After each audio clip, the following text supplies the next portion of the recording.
Welcome to Baz Travels. After driving 14,826 kilometers through 24 states and Washington DC, I've seen rocket launches to the Grand Canyon and Hoover Dam.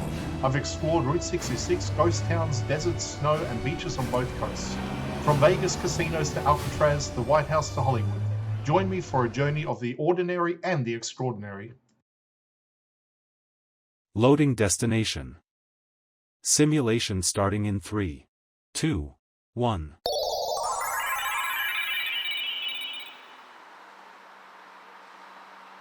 To look around, move your phone or tablet.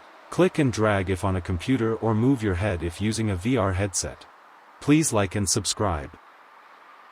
Hutchinson Field looks like open space, but in a city like Chicago, open space is rarely empty because it is designed to absorb pressure, distribute movement, and support activities that cannot be contained within the surrounding street grid. This area sits within Grant Park, which was intentionally preserved as a large public zone along the waterfront. That decision created a system where high-density urban activity is balanced by flexible open land. Hutchinson Field plays a specific role inside the system by acting as a buffer that can handle changing demand. What makes space like this important is not what they are fixed to do, but what they are able to do. Unlike a structured garden or a built facility, a field has very few constraints, which means it can adapt to different uses depending on what the city needs at any given time. That adaptability is critical in a city that hosts large-scale events. Chicago regularly uses Grant Park for festivals, public gatherings, and temporary installations, and those events require space that can expand and contract without damaging permanent infrastructure. Hutchinson Field provides that flexibility because it can reconfigure without needing structural changes. From a planning perspective, this is a form of load management.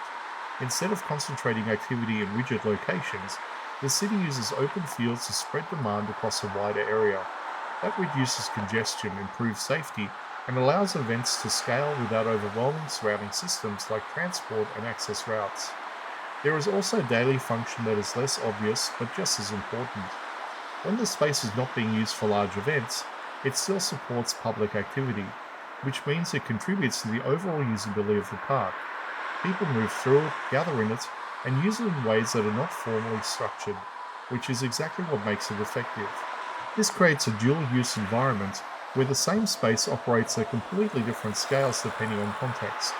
On a typical day, it handles dispersed movement and casual use, but during major events it becomes part of a high-capacity system that supports thousands of people. That shift only works because the underlying design is simple. Open ground, clear boundaries, and minimal fixed elements allow the space to transform without resistance. There is no need to remove structure or redesign layout because the space is already configured for change. There is also a broader pattern in how Chicago uses space like this. Instead of filling every available area with permanent structures, the city maintains zones that remain flexible, which provides long-term resilience.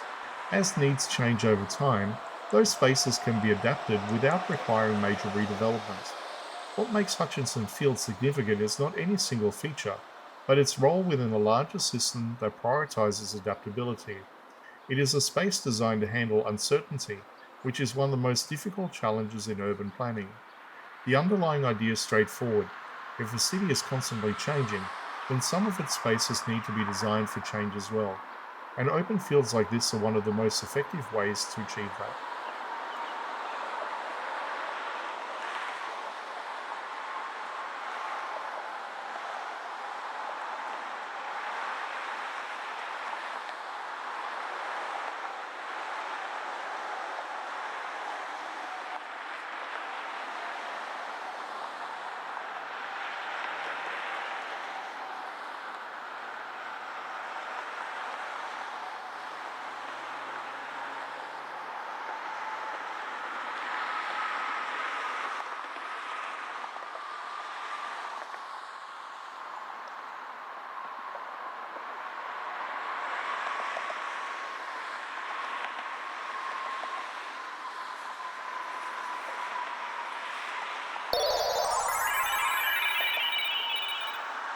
Simulation terminated.